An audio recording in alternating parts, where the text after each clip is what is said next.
आज हम बात करने जा रहे हैं उस शख्स की जिसने अपनी छोटी सी उम्र में इतिहास रच के ये साबित कर दिया कि age is just a number. जी हाँ, हम आपको ऐसे महान व्यक्ति की कहानी सुनाने जा रहे हैं जिन्होंने अपनी छोटी सी उम्र में वो कारनामा कर दिखाया जिसे बड़ी उम्र के लोग सोच भी नहीं सकते। आज हम आपको बताने जा रहे हैं फेसबुक की खोज कैसे हुई। Hello friends, my name is Ruby and you are watching Allied Inspiration।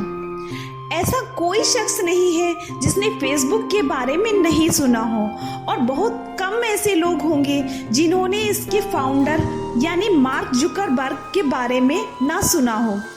Mark Zuckerberg वो शख्स हैं जिन्होंने मात्र 19 साल की उम्र में पूरे देश को एक साथ जोड़ दिया और विश्व का सबसे popular social networking site Facebook का आविष्कार किया।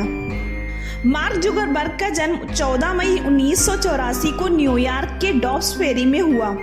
उनके अलावा उनके घर में उनके माता पिता और उनकी 3 बहनें हैं, जिनमें से मार्क दूसरे नंबर के हैं। उनके पिता का नाम एडवर्ड जुकरबर्ग है, जो कि एक डेंटिस्ट हैं और अपने घर के पास ही एक क्लिनिक चलाते हैं, और उनकी माता का नाम कारेन जुकरबर्ग है, जो कि एक मनोचिकित्सक हैं। मार्क जुकरबर्ग बचपन से ही पढ़ने में काफ़ी होनहार थे, साथ ही उनका दिमाग काफ़ी रचनात्मक था।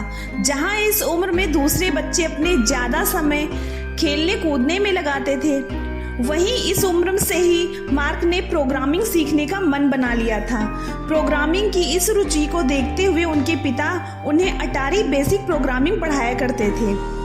मात्र 12 साल की उम्र में उन्होंने एक मैसेंजर बनाया जिसका नाम उन्होंने जकनेट रखा। ये मैसेंजर सही से काम कर रहा है या नहीं, इसको जांचने घर के सभी लोग इसे आपस में इस्तेमाल करते थे और एक दूसरे को मैसेज भेजते थे। मार्क के पिता इसका इस्तेमाल अपने क्लिनिक में किया करते थे। उन्होंने इस मैसेंजर को अपने कंप्यूटर में इंस्टॉल कर लिया और उनकी रिसेप्शनिस्ट इसके जरिए नए मरीज के आने पर मार्क के पिता एडवर्ड को मैसेज भेजती थी। मार्क की प्रोग्रामिंग में बढ़ती काबिलियत को देखते हुए मार्क के पिता ने उनके लिए एक प्रोग्रामिंग का टीचर रख दिया जो उनको प्रोग्रामिंग सिखाता था।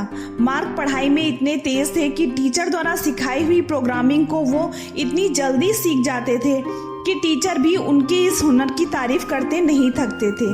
आप मार्क की काबिलियत का पता इस बात से लगा सकते हैं कि वो मजाक मस्ती में अपने दोस्तों के लिए वीडियो गेम्स बना देते थे। जब वह हाई स्कूल में थे तब उन्हें साइंस और लिटरेचर में कई अवार्ड मिले।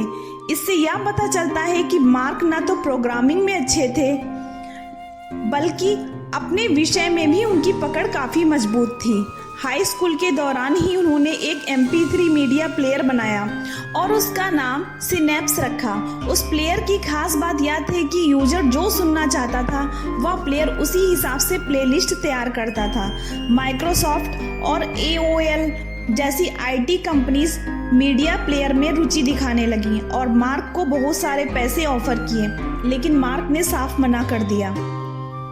फेस मास्क सुनने में शायद नया हो सकता है, लेकिन आजकल जो भी शख्स फेसबुक यूज करता है उसने इस फीचर का इस्तेमाल जरूर किया होगा। आइए बताते हैं कि फेस मास्क आखिर है क्या। अपनी स्कूल की पढ़ाई खत्म करने के बाद मार्क आगे की पढ़ाई के लिए हार्वर्ड यूनिवर्सिटी चले गए और जाते ही वहाँ भी अपने टैलेंट से बहुत जल्दी फेमस हो गए। इसी के साथ 2003 में एक सॉफ्टवेयर बनाया जिसका नाम उन्होंने फेस मास्क रखा, जिसके लिए उन्होंने हार्वर्ड यूनिवर्सिटी के डाटा को हैक करके उसमें से सारे बच्चों की फ़ोटो चुरा लिए और उसे अपने सॉफ्टवेयर फेस मास्क में डाल दिया।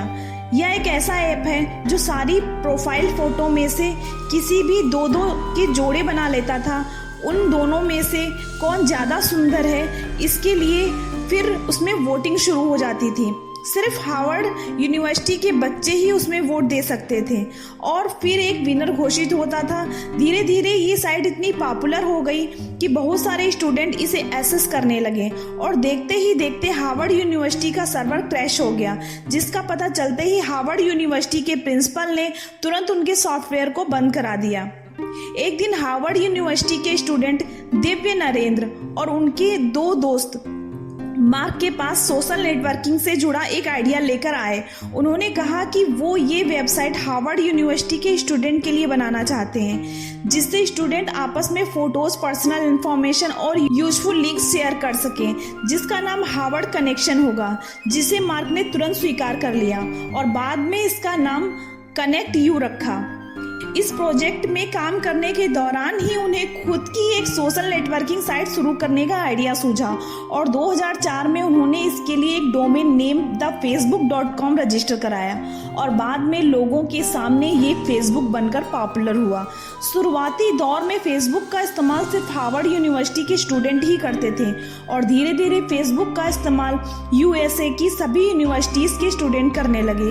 उसके बाद फेसबुक की बढ़ती पॉपुलैरिटी को देखते हुए मार्क जुकरबर्ग ने निर्णय लिया कि इसका इस्तेमाल सिर्फ स्टूडेंट ही नहीं बल्कि दुनिया के सभी लोग कर पाएं। इसके लिए उन्होंने अपनी ग्रेजुएशन पढ़ाई आधे में छोड़ दी और इस प्रोजेक्ट के पीछे अपना सारा समय दे दिया। और उसके बाद क्या हुआ आप सब अच्छे से वाकिफ हैं। फेसबुक आज इतना लोकप्रिय है कि दुनिया भर में इसके लगभग 1 बिलियन यूजर्स हैं और इसकी खास बात यह है कि इसमें हम अपने दोस्तों से बात कर सकते हैं, अपनी भावनाएं शेयर कर सकते हैं, पुराने दोस्तों से फिर से संपर्क कर सकते हैं और आजकल लोग इसी में अपना जीवन साथी भी ढूंढ लेते हैं।